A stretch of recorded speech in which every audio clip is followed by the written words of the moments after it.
নমস্কার বন্ধুরা, সুনিদাস কি ফর দি চ্যানেলে সবাইকে স্বাগত। তো আজকে আমি নিয়ে এসেছি তোমাদের জন্য আরও একটা নতুন ভিডিও। তো আমার সাথে থেকো আর এই ভিডিওটি স্কিপ না করে পুরোটা দেখার অনুরোধ রইল। তো চলো শুরু করি। এত সুন্দর সুন্দর ফুল যদি আমরা নিজেরাই বাড়িতে লাগাতে পারতাম তাহলে কত ভালো হতো, কত সুন্দর লাগতো দেখতে, তাই না? তো আজকে ভিডিওটা তার জন্যই। তো পুরো ভিডিওটা স্কিপ না করে পুরোটা দেখো, দেখবে তোমরা বুঝতে পারবে। তো প্রথমে যখন ফুলগুলো ভালো করে ফুটে আসবে তো তার মধ্যে আমরা প্লাস্টিক বেঁধে দেবো। তো প্লাস্টিক বেঁধে দেবো কেন? কারণ মাছি পোকামাকড় যাতে কিছু না বুঝতে পারে, মধুটা না নষ্ট করতে পারে। মধুটা নষ্ট করলে তোমার দানাটা, ফুলের দানাটা ভালো হবে। ফুলের দানাটা ভালো হলে পরের বছর সেটা লাগালে ফুলটাও ভালো হবে, গাছটাও ভালো হবে।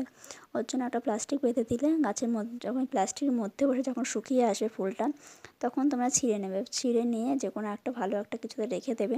পরের বছর ওটা নিয়েই গাছটা তোমরা যখন লাগাবে দেখবে ফুল গাছটাও ভালো হবে, তোমার ফুলটাও তোমাদের মতন পাতলা করে শুকনো।